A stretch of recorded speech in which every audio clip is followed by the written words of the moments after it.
$99999, here it is. Yeah, 100k. Woo! I've hit it. Let's crack a bottle, guys. And back down. Thank you. Slope's Game Room has finally hit 100,000 subscribers. Damn, Dan, I didn't think I was going to be getting here this quick. You guys are seriously awesome, every single one of you. As a little thank you, I've decided to create my own personal top 100 games of all time, which is really hard to do. How do you say a simple puzzle game you like is better than an open world game that you like? Well, I just did. Sadly, even putting down 100 games means that so many other games get left out, but that's the way it goes. Every single game on this list is a must play in my eyes, and hopefully you guys think so too.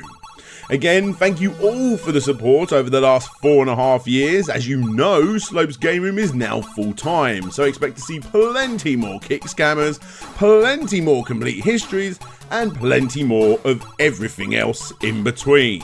So without further ado, here is my top 100 games of all time.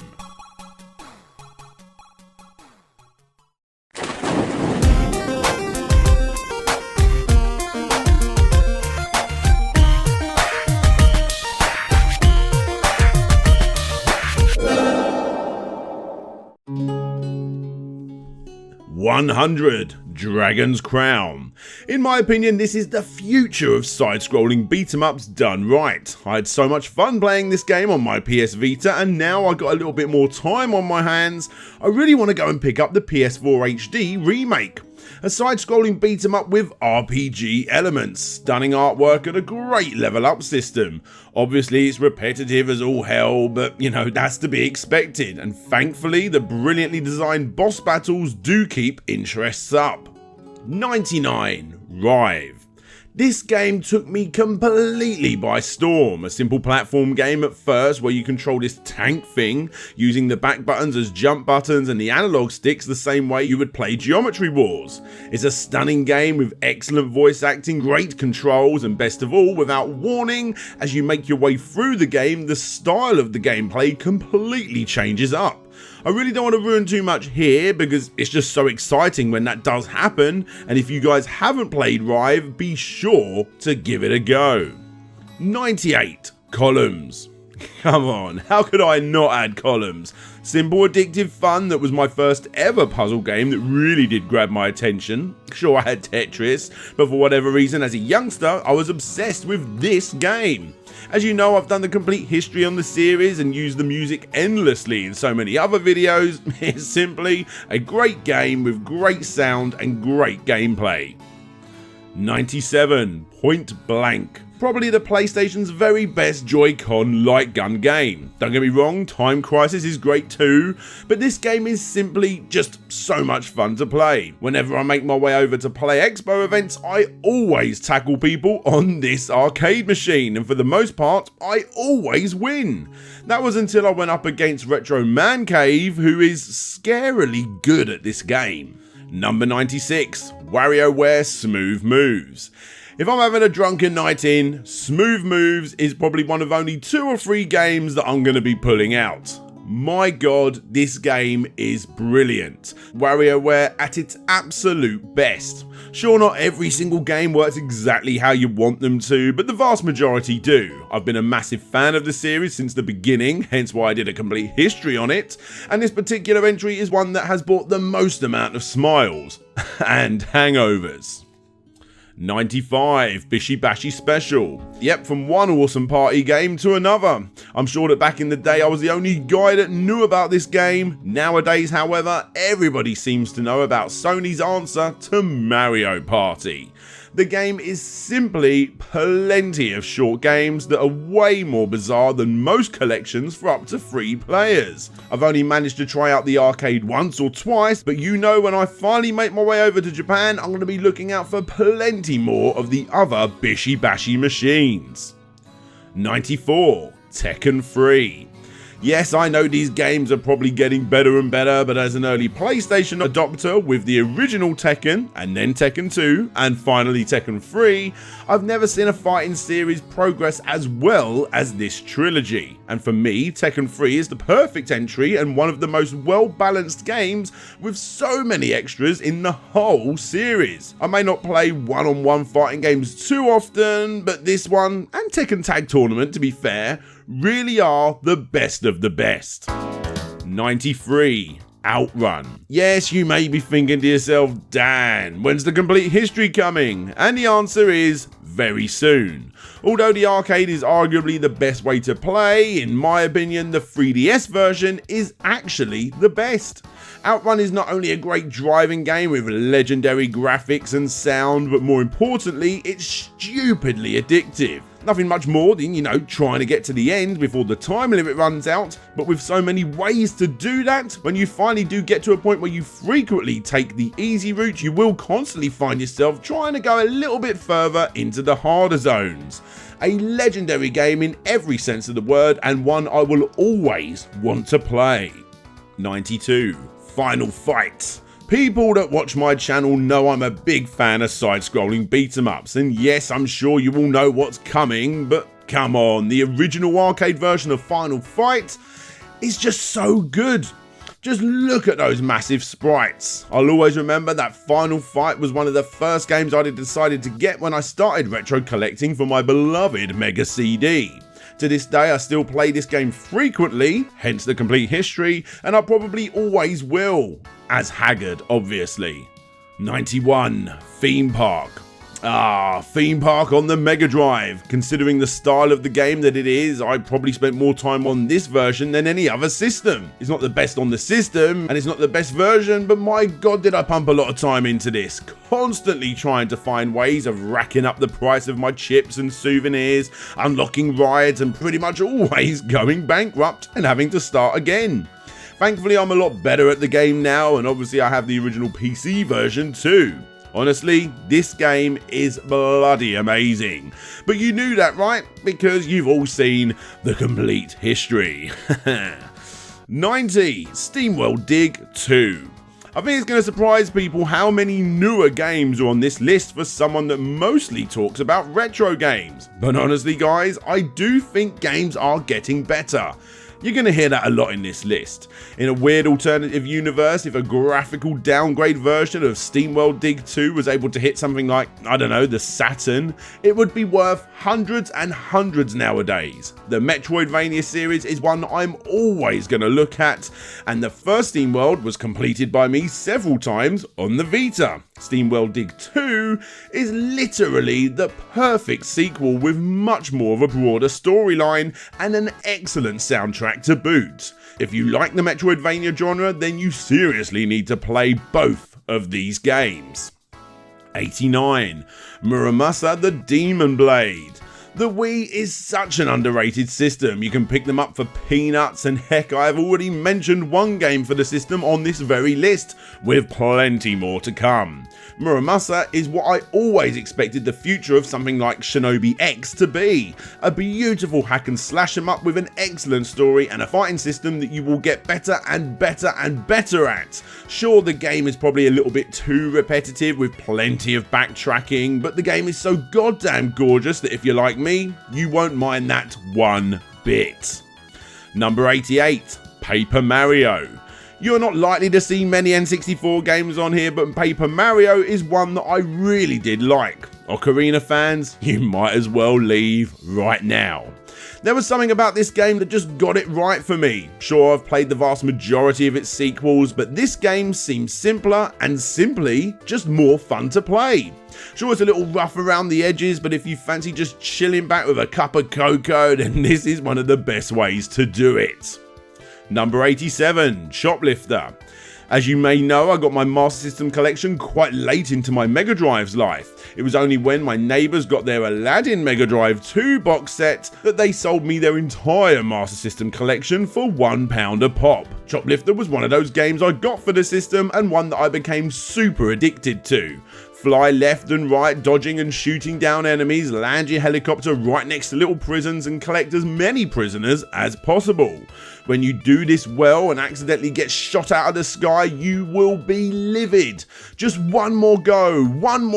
In my experience, the original Choplifter game belongs on Sega's Master System console. It really is that good. Number 86, Aladdin. Aladdin for the 16-bits is one of the most legendary which system did it best arguments ever in the history of gaming.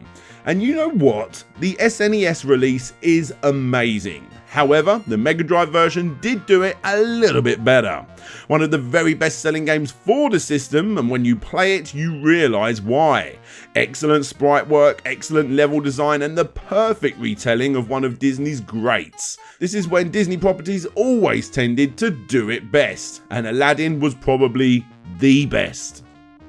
Number 85, The Ninja. Remember that big pile of Master System games I got? Well, this is one of the other ones I got, and my god did I play it a lot. I was obsessed with it, hence why it was one of my first ever videos that I covered. At first glance it's nothing more than Commando with ninja stars, but it got that Sega flair. Plus the music is in my opinion some of the very best on the whole of the Master System. And yes, even if the PAL release was significantly slower than the Japanese release. Number 84, Mario Party 8. Out of all the Mario parties, why did I choose this one? Well, even though the mini games are normally pretty solid throughout, shout out to the GameCube's number 4, which is also very, very good, this one has the very best board. Koopa's Tycoon Town. Not only have you got awesome Mario Party minigame goodness, but now you have a sort of Monopoly style gameplay, which does take away slightly from the game's anyone can win style of gameplay, but only slightly. Number 83, Micro Machines 2. Come on, it didn't get better than a load of your mates around your house with a Mega Drive playing Micro Machines 2, did it? Back in the day I only had the 2 controllers, obviously because I didn't need any more, but when your Mega Drive owning friends came over and plugged theirs directly into the cartridge, it was pretty mind blowing. And considering the game actually came with Micro Machine Party certificates, which genuinely happened for me, I don't care if it's nostalgia, this game will always be in my top list. Number 82, Ghouls and Ghosts. Yes, it's another complete history that I have done. God damn it, I do love this game. Also a shout out to the PSP Ultimate Ghouls and Ghosts game, which is rather awesome.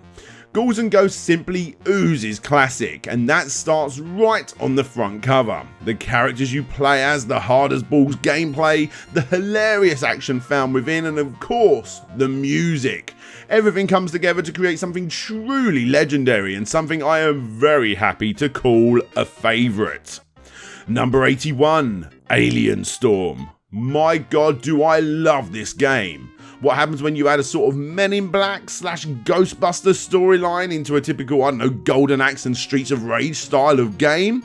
You have Alien Storm, a series I really am truly gutted that Sega never really pushed any further. The mid-level first-person sections, the running stages with stupidly long jumps, and of course the self-destructing robot. Come on! This game was begging for a sequel, but sadly we never got it. But still, at least we did get this. And a bloody good game it is too. Number 80, Sonic 1. What? Why is this so low down the list? Well, firstly, it is a stellar game, a game that created some of the greatest games ever made after it. This is still worth playing, and I still do very often, especially on that new Sega Ages collection on the Switch. But guys, the best is yet to come. Sonic the Hedgehog for the Mega Drive will always be one of my absolute favourite games. It's one of the harder games in the original series, and it's the game that started it all. As Walt Disney once said, it started with a mouse. But, you know, not a mouse in this instance, a hedgehog instead, because hedgehogs are actually known to eat mice, apparently. Number 79, Castle of Illusion. If you owned a Mega Drive and did not own Castle of Illusion, you've failed as a games collector. Sort it out.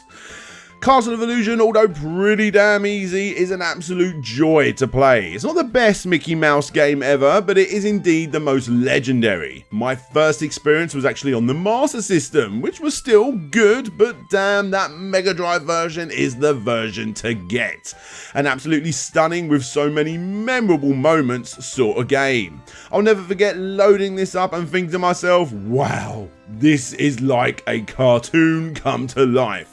A true game-changing experience for me, and no doubt many others.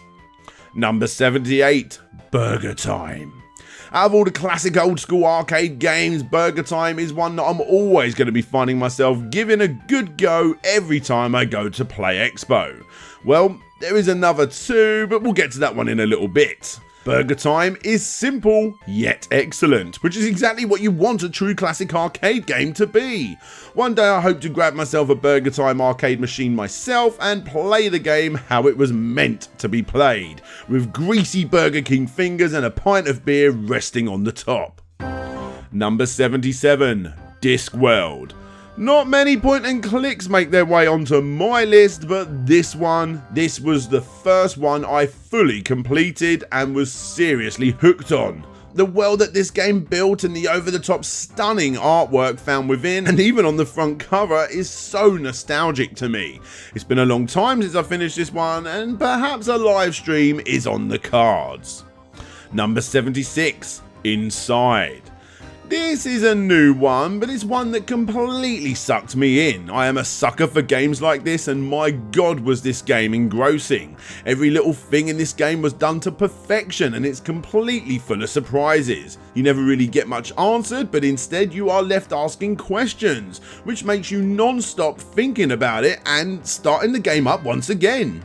A beautiful game that is rather short, but completely memorable. Number 75. House of the Dead 2. Another complete history that I've done. There are so many House of the Dead games, but the House of the Dead 2 on the Dreamcast, with the gun of course, is the one that I've played the most and the one I like the most. Games like this never ever age, even when the graphics do, because it's simply a tried and tested formula that's never been done better. That is until Sega pull their thumb out of their asses and make a VR version. Come on, Sega. Number 74, Grand Theft Auto 5. The thing with these games is that every time they make a new one, it completely obliterates the one before it. Both the original and number 3 are legendary, but they've started to age quite badly. I enjoyed them, but I never completed them. Same goes for number 4, I suppose, but number 5, my god, this is storytelling perfection.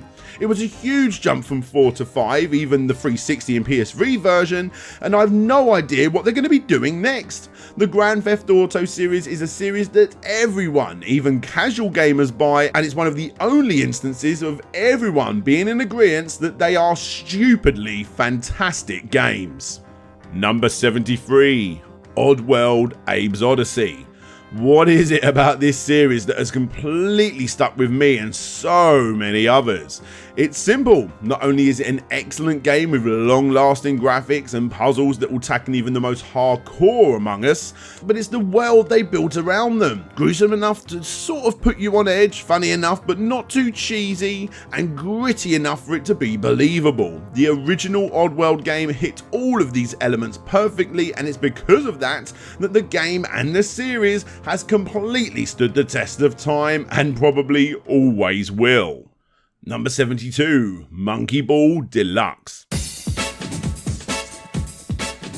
I always preferred the older looking Monkey Ball games, and I seriously loved the original couple on the GameCube, not only in the main game series but also the party mode. It's a brilliant multiplayer experience, but when they combined both of these into the deluxe version for the Xbox and PlayStation 2, the game obviously became the very best version to get. Number 71, Ristar. During my latest trip at Sega, I asked what is his actual name and was officially told it's Ristar because, you know, wrists. Even still, in my opinion, it's Ristar, so yeah, whatever. Ristar is the Sonic Team game series that has one of the least amount of attention based upon it after its initial release, and that sucks. As stated in my complete history, Ristar is the perfect Sonic Team game for those of you that want to take things a little bit easier. Such a brilliant game, and one I'm happy to add to the list. Number 70, Streets of Rage 3. And yes, I'm talking about the Japanese release here. Ever since that first ever complete history video I did, my opinion on this game has gone up quite a bit. It's still the worst of the original 3, but I really have grown to love all of the little extras found within it. And again, the soundtrack, although the worst of the 3, again has grown on me quite a bit. Shout out to Data Discs. Streets of Rage 3 got a tad too much hate, and if you was like me, I highly suggest you try it again. 69, Worms with Worms Reinforcements. Yes, I know those later games are obviously better, but for me, that original game with the Reinforcements add-on will always be the best. The sprite work tops the cartoony look of the later games, and the cutscenes are excellent, especially that rolling title video with the headmaster, but probably most important, this is the most limited regarding weapons, and that for me is the best way to play it. Number 68, Sonic Mania. It's obvious that I love me some Sega, and I love this game because it's the game that we as hardcore fans have always wanted. The game that after so many failed attempts, this came out and it made you want to grab them by their big blue ears and say, "You see, look, this is exactly what we've been asking for the longest time." Well, it's here, and it's an absolute dream to play, which I have now done 5 times to completion with all of the Chaos Emeralds, a game that obviously had to be included into this list. Number 67, Wario Land for the Virtual Boy. I bet you didn't expect a Virtual Boy game on here, but guys, the Wario Land series has always been incredibly good, and this Virtual Boy game, although emulation is very much the best way to play it, is such an amazing game. I would go as far as saying the Wario Land games are a little bit more enjoyable than the standard Mario games. Nothing against those, they are brilliant, in fact they're even on this list later down, but I do prefer the style and slower gameplay found within these titles from time to time. I suppose for me it sort of seems like Nintendo's answer to Wonder Boy, and this one is one of the least well known, but actually one of the very best. Number 66, Twisted Metal Black. Oh yes, the Twisted Metal games. Probably one of the most requested complete histories going, and yes, it is coming. I had a huge amount of time playing the first 2 on the original PlayStation, so I went out of my way to go and get Black on the PlayStation 2, and although the strange analog controls took some time getting used to, I was seriously hooked on this game. Is it better? Well, obviously to me it is, but that's a hot topic for you guys to discuss below. For me, this game felt grittier with its art style and Rolling Stones title screen music, and although it's a slight departure from what came before it, it really did gel quite nicely for me. Number 65, Metal Slug 3.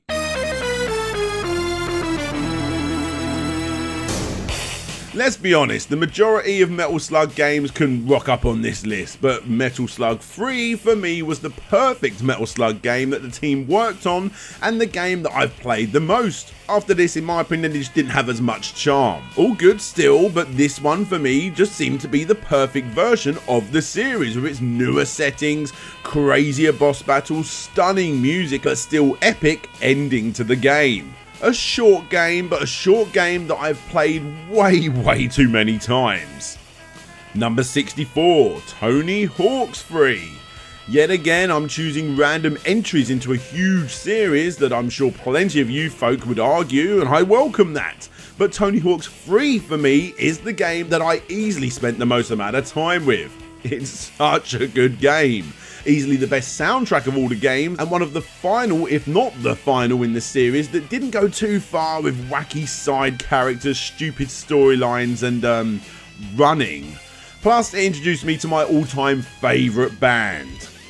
Number 63, Overcooked. I'm sure Overcooked 2 is better, I just haven't played it as much as the first best multiplayer game in years. Getting friends around playing on this game is so much fun. Someone's always going to take the lead, and it's that person that's always going to get ridiculed whenever the food isn't delivered in time. Overcooked is such a good game. A simple co-op game done better than pretty much any other, and it's basically a must-own for any gamer, no matter what your taste. Number 62, SSX Tricky. SSX was good, like really good, but SSX Tricky is outstanding. EA Sports did something to this game that no other boarding game was ever able to do. The music is brilliant, the tricks are mind-blowing, and I didn't stop playing this until every single character had all of the stats possible. SSX Tricky is still the very best snowboarding game ever released, and before you type 1080, let me just quickly tell you, you're wrong.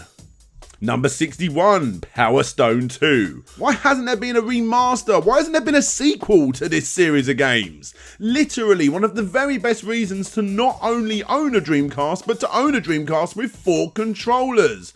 I've never really got on with Smash Brothers too much. For me, it was all about Power Stone 1 and 2. I was addicted to these games, and whenever I do blow off the dust of Sega's last ever Mega Machine, this game is guaranteed to be played. Number 60, Shinobi 3.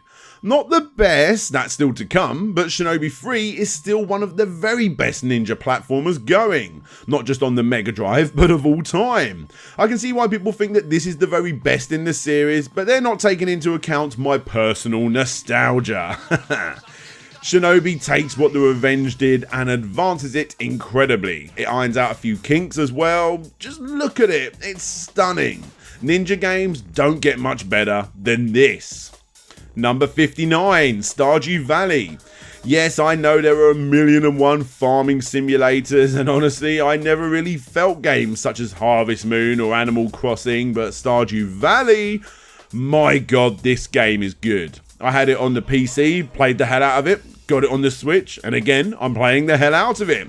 What a stunning looking game with so many different ways of starting again. Stardew Valley is a dangerous game that only people with a lot of spare time should get involved with. Number 58, Theme Hospital. Another complete history's been done for this entry. Theme Hospital is so much fun. I've played a few hours of 2 Point Hospital, and to be fair, that actually seems to nail the charm of the original perfectly. Perhaps in time it'll actually take over this position. But for now, Theme Hospital is simply just a great game that deserves a lot of your time. The perfect evolution of Theme Park, another great game that's been covered on this channel. Number 57, Space Channel 5.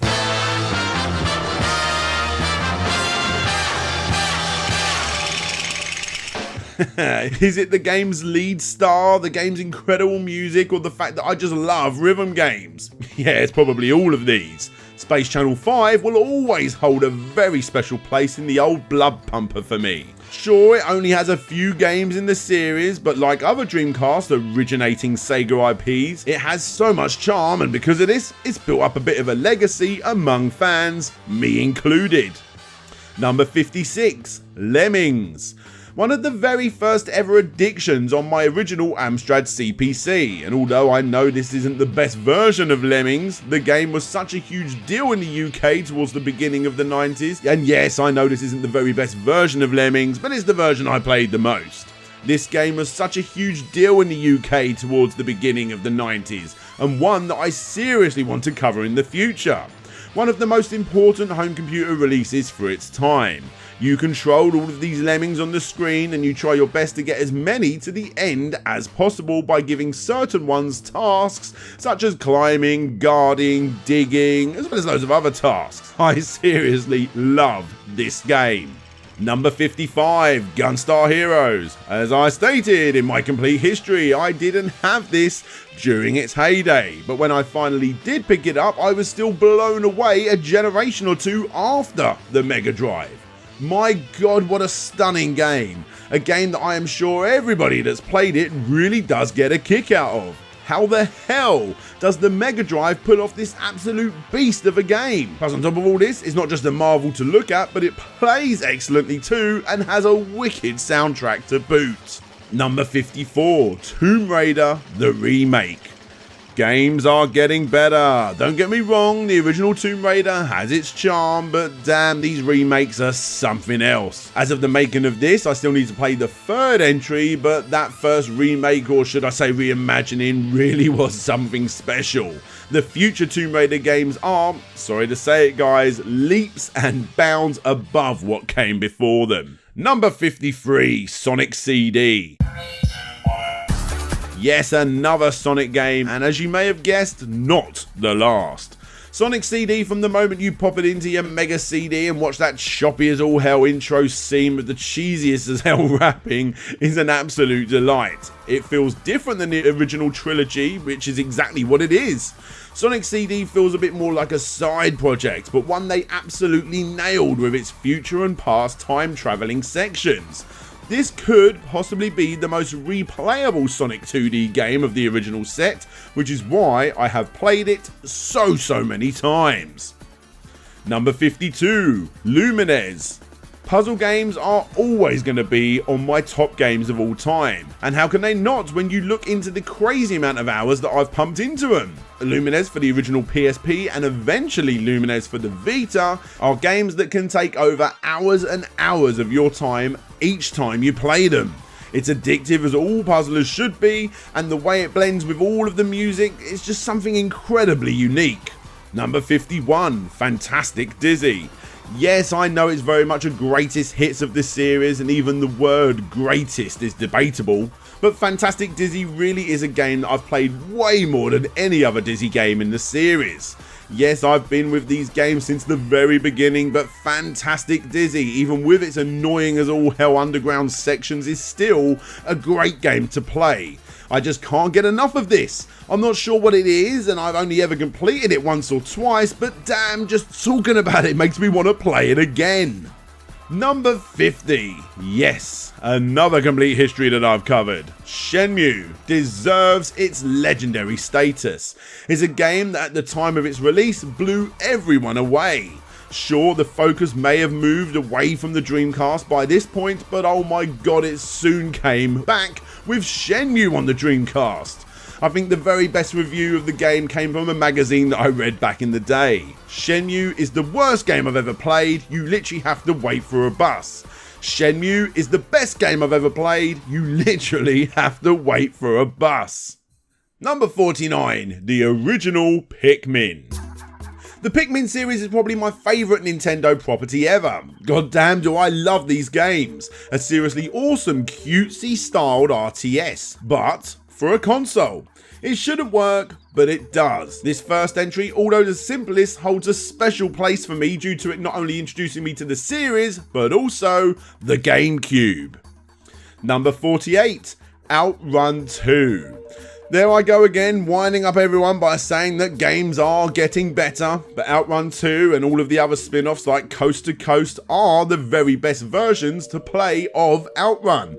Don't get me wrong, I seriously adore the original, but I think they fully mastered something here, and I would love to see a proper third entry into this series. Number 47, the original Pac-Man. Yes, I know it's basic, but it's a classic and I bloody love playing it. And heck, I even have one of those awesome numbskull cabinets now too. Pac-Man truly is something special, and playing it just takes you back to a time and place when Pac-Man fever took over the world. I know I wasn't around then, but still, it's hard not to feel nostalgic when playing a game this good. Number 46, Mario Kart 8. This will wind you all up. Every time they release a new Mario Kart game, in my opinion, besides the DS version and Double Dash, I pretty much never want to play one of the games that came before it. They are 9 out of 10 that good, and Mario Kart 8, with its DLC or even the completed version on the Switch if you will, is definitely the very best Mario Kart game ever made. Number 45, Ikaruga. Once upon a time, DJ Slope picked up Super Mario Sunshine. It was okay, so I ended up taking it back to the shops and getting Ikaruga instead. Nothing against Sunshine, but one of the best decisions I ever made. Ikaruga is so good. Just like Treasure's previous shmups, it's not just a shmup, it's also a bit of a puzzle game, and because of that, it made itself way more addictive than it had any right to be. Oh yeah, I've done this one too. Jet Set Radio, and this one. I think it's safe to say if a game is on this list that I haven't done a complete history on, it's probably coming. Jet Set Radio has not only one of the very best soundtracks on this entire list, as well as more style and flair than most games on here too, but my god is it fun to play. It's over the top stupid world that you have to graffiti up. It's just so fun to explore, and I always make sure to go back and play it quite frequently. Number 43, Wipeout 2097. Wipeout 2097 is a very special game for me, because even though I enjoyed the first game, I only ever borrowed it the once. This one, however, which I actually weirdly got as an Easter present, was the game that I was easily the most addicted to on the original PlayStation. I mastered every single corner in this game, spent an entire day trying to get a world record, which I did get, didn't take a picture or anything, I just did it to prove it to myself, and it was the first ever video game soundtrack I ever purchased. But there's another reason too. During the end of the PlayStation 1 era, DJing took over my life, and gaming sort of took a bit of a back seat. All except for Wipeout 2097 for a good year or so. I may have dabbled in other games, but Wipeout 2097 was the only game I ever played consistently during this time. Number 42, Golden Axe. Ah yes, the original Golden Axe, what a brilliant game. I always remembered this one being harder to play than games like Streets of Rage or Alien Storm, but that was all part of its charm. You needed to learn the attack patterns so much more in this one, and although I will always love my original Mega Drive version, now that I have MAME, come on, you can't beat it. The original arcade version is the game to play, and because of that, it's my personal favourite of the series. Number 41, Supreme Commander 2. Now, in all fairness, Supreme Commander 1 is the game I probably spent a bit more time with than any other RTS, but the second is no question a better game. Pretty much the only game I land until I could land no more. My mate Kirby's parents went away on holiday quite a lot, and he had a lot of spare room, so we set up bases in each one and played this game eating junk food until the sun came up. My god, Supreme Commander is addictive as all hell, and easily one of the very best multiplayer gaming experiences I've ever had the pleasure of playing. Number 40, Jak and Daxter.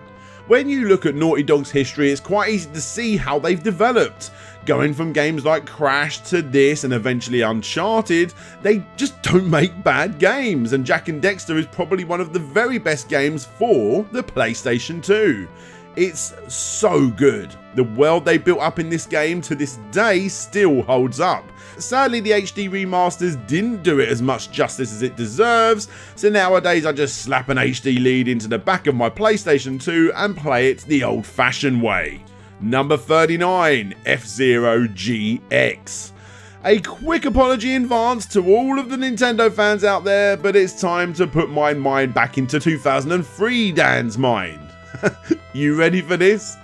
What did Nintendo just do? They gave away one of their best racing IPs to Sega, who did it better. And arguing between me and my friends would continue into the early hours of the morning. And although I've grown up a whole 3% since those days, I still think that the very best F-Zero game ever was actually done by Sega. This game is excellent. Excellent visuals, excellent soundtrack, and a crazy amount of ships. Come on, it's so good. And it even beat Wipeout 2097 for me, which I never expected any futuristic racer to ever do. Number 38, Excite Truck.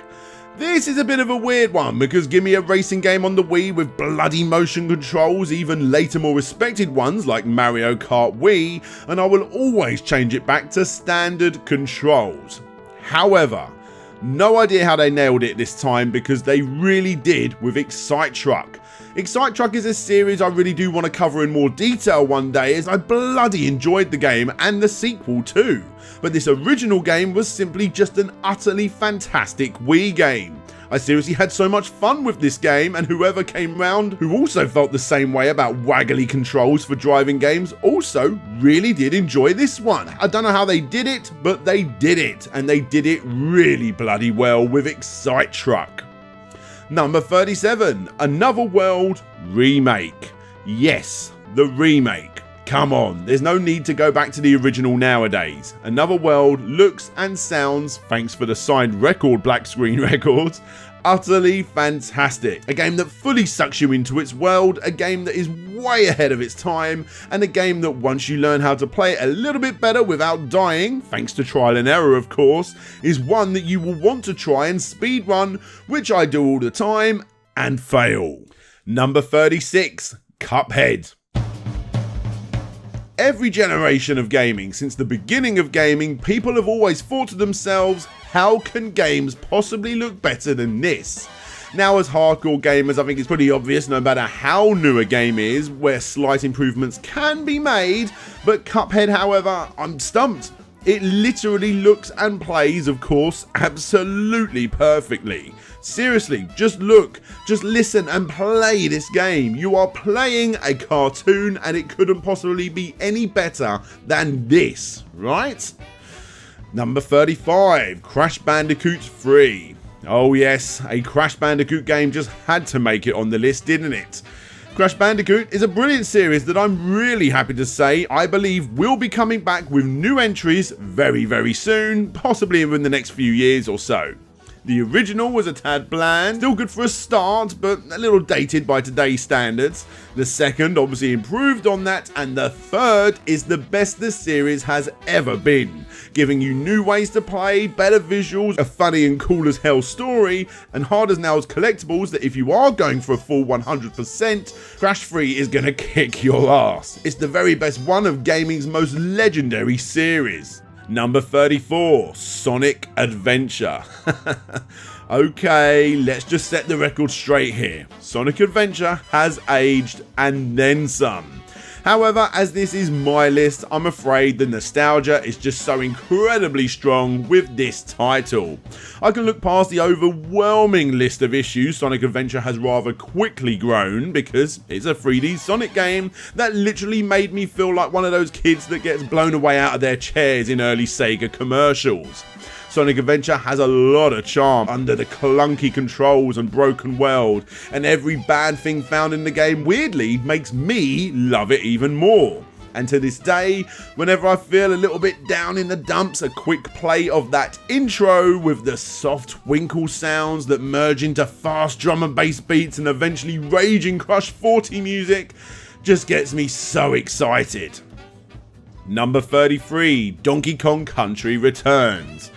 I'm one of those people that prefer the newer Donkey Kong Return games over the newer Mario 2D games. They're both good, sorry scrub that, actually they're both great, but the Donkey Kong games feel a little bit more adult and unforgiving than the Mario titles, and I simply love the challenge they bring.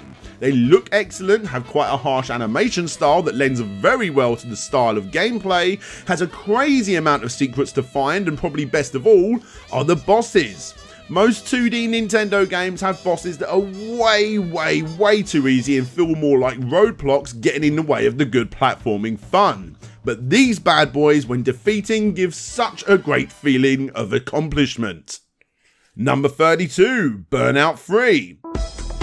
How could Burnout 3 not be on the list? A game series that is so incredibly good that it pretty much built up a stupid amount of copycat games, and even changed the way that Need for Speed was played. Even though there was a hell of a lot of copycats, none of them did it as well as Burnout. Nothing compares. Entire gaming sessions sitting on the edge of my seat, desperately trying almost not to crash to hopefully get the best possible time ever, and chaining together all of your boosts and even taking down your opponents as the camera quickly pans over to the carnage and back to you. Perfect arcade racing goodness.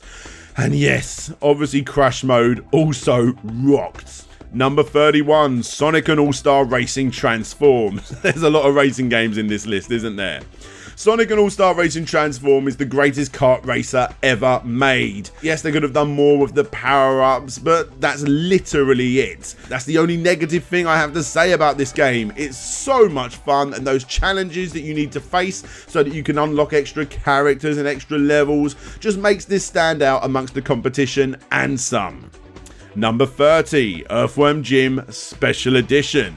As a young kid, Earthworm Jim meant a lot to me. It still does. The world that was built up around such a silly idea was one that I was fully engrossed in. I did my own drawings of Jim, collected comics, watched the cartoon, and obviously played the games. The first was easily the best, and although the gameplay has aged slightly, it's still great fun to experience. I can play the game on completion every time now and always enjoy doing so.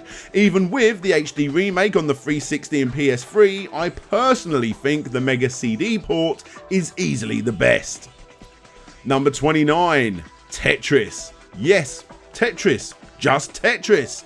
I don't need to explain it to you. It's a perfect game, one of the most important video games ever created, and one that literally every single person, gamer or not, has played.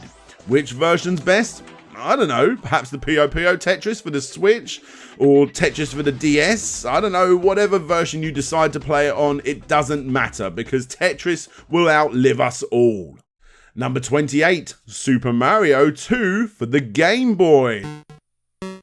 This is actually one of my all-time favourite Mario games. Maybe it's because of the simplistic nature of the game and it's a bit easier than the other ones, or maybe because it just felt a lot more rounded compared to the original NES game. Whatever the case may be, I've always had a soft spot for the wicked little game, and I cannot suggest it enough. Number 27, Command & Conquer Tiberian Sun. Yes, I'm choosing Tiberian Sun over Red Alert, but it's the one I had before that game, and therefore it's the one I've played a hell of a lot. I adore the classic pixel sprite work of the early Command & Conquer games, and I doubt they will ever be beaten. The cheesiness of the cutscenes felt a lot more unintentional in these early days too, plus all of the tutorials are actually built into the game itself, which is something that the later games just couldn't grasp. Number 26, Arkham Knight. I've always been a fan of the Arkham games, and this latest entry, not exactly loved by all due to the weirdly controlled Batmobile, was right up my street. The world was a genuine pleasure to explore, and some of those clever moments found within the main story will stick with me forever. Number 25, Super Mario All-Stars. Come on, it had to be in here, right? Easily the best Mario cartridge to ever exist. I know it's cheating slightly, but I don't care. Super Mario All-Stars is the very first game that you must own for the 16-bit's second best console. I bet that wound up my audience. But yeah, guys, Super Mario All-Stars is literally the absolute best 2D Mario. Number 24, Symphony of the Night. A game like Symphony of the Night is pretty much guaranteed to be on every single gamer's top 100 list. Sadly, I didn't experience it till very recently, like the last 4 or 5 years or so on my Vita, and at first, I just didn't really feel the game. But a year or so later, I tried it again and put some proper time into it, and oh my god, what an incredible game that deserves all of the praise it gets. Since then, I've completed it a good 2 or 3 more times, and I actually have a save on the Vita, which I'm going through again. Let's all hope Bloodstained is half the game that this is. Number 23, Streets of Rage 2. Oh yes, you was all waiting for it, and here it is. Streets of Rage 2, according to many the very best game for the very best system, not in my eyes. But still, it's bloody legendary. Insanely good music, insanely good gameplay, insanely good visuals. Seriously, is there anything wrong with Streets of Rage 2? Nope. Again, let's hope that Streets of Rage 4 is at least half the game that Streets of Rage 2 is. Number 22, Prison Architect. When my son was born, after many hours of all the stuff you expect to happen at this time at the hospital, little Toby finally fell asleep, and so did his champion of a mother. Me? Nah. No sleep for me. Instead, I booted up my laptop and played Prison Architect and played it through my second night of no sleep. It's that addictive. Probably one of the very best sim building games to ever grace Steam's library, and one that when you start, you can't help but restart again and again and again. Number 21, Pikmin 3. Yep, another Pikmin entry. This is the game I've completed the most on the Wii U. Its multiplayer is outstanding too, and the enemies are great as usual. Seriously, if you've never played Pikmin, honestly, Pikmin 3 is not the worst place to start. Number 20, Mickey Mania. In my opinion, this is the very best Mickey Mouse game ever made. I'm so gutted that they never made a sequel, as playing through Steamboat Willie, as well as plenty of other classic Mickey Mouse cartoons, really does show off Mickey Mouse's history better than any movie, game or cartoon ever could. Number 19, Mario Galaxy. What the hell happened to me after I booted up Mario Galaxy? I don't know. Like a drunken actor on a talk show 10 years clean, that time was a complete blur to me. Mario Galaxy transported me into its world with its stunning visuals, excellent gameplay, and literally the best soundtrack ever released by Nintendo. Whenever I hear or see anything to do with this game, I get goosebumps. Literally the perfect 3D platformer. Number 18, Beat Saber. Okay, there really isn't much to this game. Arrows come at you and you swipe them with your imaginary swords. These sort of rhythm games have been done a million times before, but still, I don't care. It feels perfect in VR. And it's the reason I spent close to 500 smackaroons to get the vibe. It's addictive, it's fun, it's everything you want, especially if you include Beat Saber. Number 17, Uncharted 4. There are so many parts of this game that make your jaw drop. That section in the clock tower, the car chase bit. Seriously, Uncharted 4 isn't just a game, it's one of the best action movies I've ever played. Sure, when you finish it a third or fourth time, you start recognising the occasional helping hand that the game gives you, but come on, when it's done this well, who cares? The perfect end to a perfect set of games that I continue to play repeatedly to this very day. Number 16, Half-Life 2. Yep, we're getting into the obvious contenders for top spot now. There's a reason this is so highly praised, and although it's not my personal favourite first person ever made, that is still to come, I can't deny that Half-Life 2 is yet again a perfect game. A work of art, and a game that converted me, a non-playing FPS gamer on console, into a PC gamer for the longest time, that finally understood what all of the fuss was about. The game is structured in a way that tells the perfect story without ever taking you out of the puzzle-solving gameplay action. I cannot praise this game enough. Number 15, Super Metroid. The definition of a perfect game is this. I didn't own a SNES back in the day and constantly heard people go on about this bloody game. I tried it to see what all the fuss was about, and the setting was perfect. A dark room, headphones on, I was engrossed, and this classic 16-bit legendary title pulled me in like no other. And it did such a great job that I couldn't help making it one of my favourite games of all time. Number 14, Arkham Asylum. I jump between my favourite Arkham game all of the time, but when playing the remastered version, which came with City, hands down, Asylum is best. It's big enough to not let you get too lost, but it's small enough for you to completely understand the map. The boss battles are the best, and the way the game plays with your mind, I'm specifically talking about that long corridor scene that ends up changing. Previous players will know exactly what I'm talking about. I literally never experienced this in any other game, and it helped make this Batman game one of the very best Batman games ever made. Number 13, Heart of Darkness. Yes, the cutscenes are dated, but guys, if you've never played Heart of Darkness, it's almost impossible not to get pulled into this stunning world. Heart of Darkness is gorgeous and plays like a dream. I've completed this game more times than I'd like to think about, and I'm going to do it that amount of times again. It has excellent music, excellent artwork, and it's just simply an excellent game. Number 12, The Binding of Isaac. I own this game so many times, and I've seriously pumped so much time into this time-stealing game. Yes, I know it's basic, and yes, I know you fail more than you succeed, but it's just so good.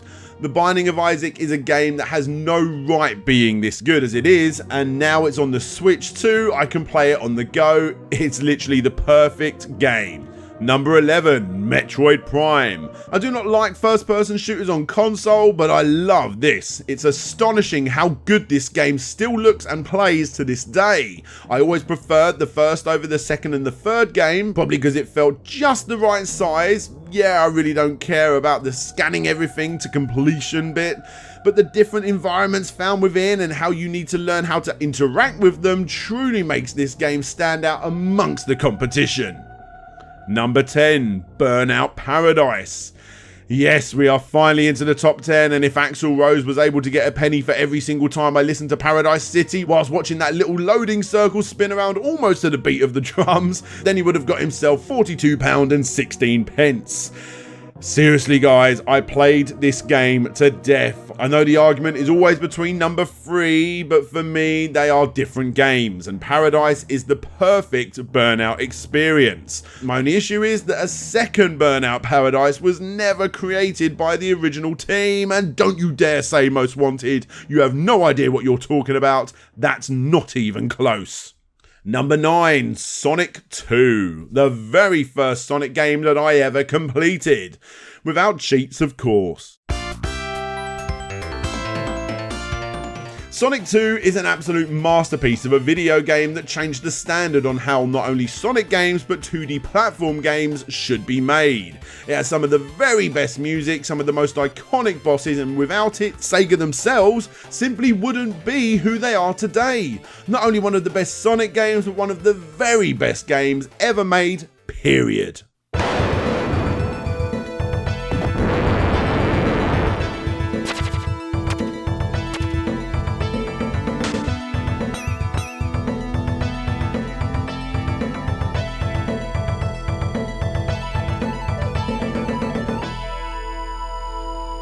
Number 8, The Revenge of Shinobi. Yeah, I'm here, but you never interrupt one of the greatest intros to a Mega Drive game ever. You simply just don't do it. One of the very best soundtracks ever, one of the very best looking games ever, and one of the very best games ever, period. Obviously, I prefer the original before they changed it up and took all of the stolen IPs out, and obviously I never played it without the infinite shurikens cheat, and obviously there is no way in hell this game will ever fall below my top 10 games ever made. It's just simply that good. Number 7, Portal 2. Valve know how to do a good storyline, and Portal 2 is them at their very best. I was so engrossed in this game and I finally got my hands on it, and I must apologise to my wife as I constantly found myself just pausing and saying, damn, this game is really good. How the hell do you make a full game out of a puzzle-filled game? This is how. I still complete this game every year or so and still laugh at so many incredible lines perfectly lauded out by Stephen Merchant, one of the funniest guys on the planet. Plus, that ending with the moon, oh my god, gaming perfection. I just wish I could somehow forget it all and start it up again. Number 6, Dance Stage Euromix 2. I bet only the closest Slope fans knew that this would get added, and how could it not? The only arcade game that became so addictive to me that me and my old housemate Shane would constantly find ourselves bussing it to Hastings and dropping in a good 20 to 30 quid daily into the very best rhythm game known to man. Sure, it doesn't really matter which version you get, and I suppose whatever the latest is probably going to be the best, but still, this is the machine I've played the most, and one day is the arcade machine I plan to officially own and put in my garage. Number 5, Crazy Taxi. I very much doubt I've played a game more than the Dreamcast version of Crazy Taxi, which basically means if Noodles, Dexter, Greg, and no, I've not forgotten about you, Atom, was to get a penny every time I heard that tune, they would get twice the amount that Axl would get each. Yeah. They are probably one of my favourite bands of all time, and this is without a doubt one of my favourite games of all time. 2 open world levels and just a few mini games that seriously just cannot be beat. That is once you learn how to control those mental taxes. The Dreamcast released a lot of games with a lot of style, and this is the one with the most. Number 4, Pikmin 2. Yep, I mentioned both of the other ones earlier on in the list, and now it's time for the best in the series, Pikmin 2. Literally the greatest RTS game ever released. That is, if you can even call it that. I've completed this game so many times, and I just can't get enough of starting it again because a bloody Pikmin decided to get stuck behind a rock and eaten by a ladybird. Yes, that's a sentence I never expected to say, but still, it's a sentence I'm glad to say quite a bit. Number 3, Ori and the Blind Forest. Just like Mario Galaxy, I had no idea what I was letting myself in for here. Ori and the Blind Forest is the greatest Metroidvania game ever created, period. Literally one of the very best games ever. If you have never played it, get yourself a pair of decent headphones, dim the lights, flush your phone down the toilet, and prepare for the feels.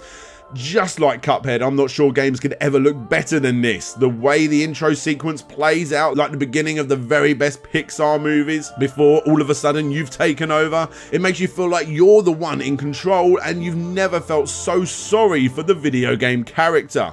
I done this and I played it so differently than anything else I've played. Push all of this together with the most chillingly beautiful soundtrack to ever grace a video game, besides the next 2 spots, and what you have is a game you are seriously willing to F up your sleeping pattern for, so you can finish it probably for the 5th or 6th time.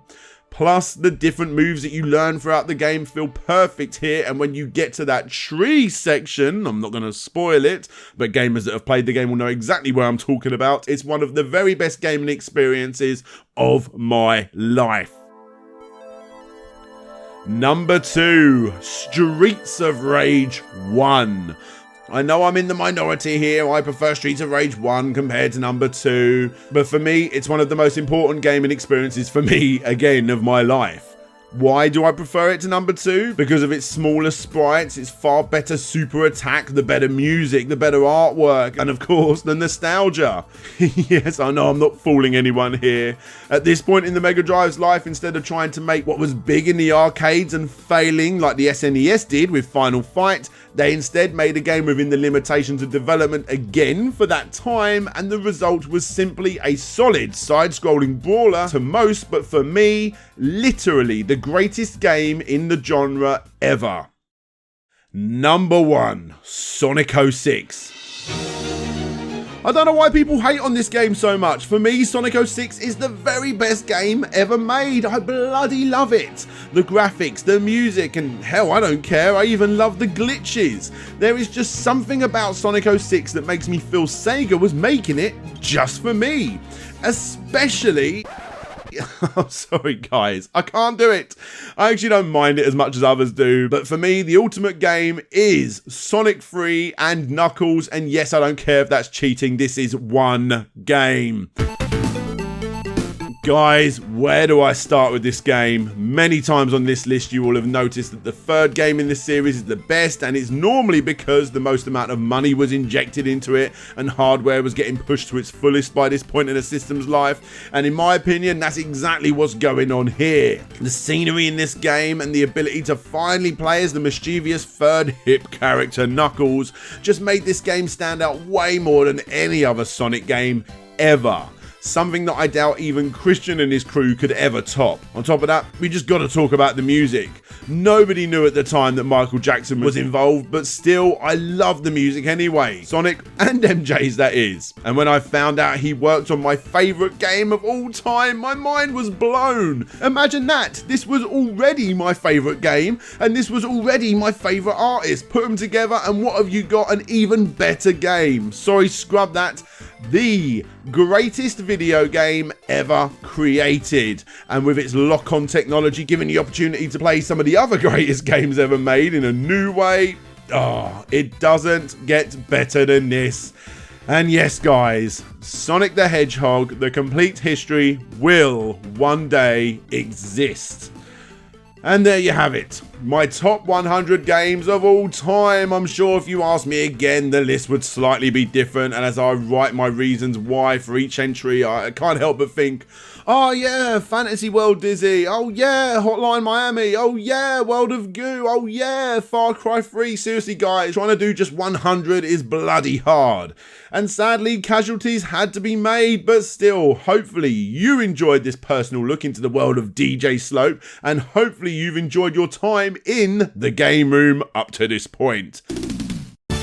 I have plenty more on the channel for you all, and now that I'm 100k and full time on this bad boy, expect to see so much more of the content that I hope you all enjoy. Whatever it is you and your family celebrate at this time of the year, I wish you all the best. If you got some spare pocket change and you want to support the show by purchasing any of the games mentioned in this list via the affiliate links in the top comment, you can do so.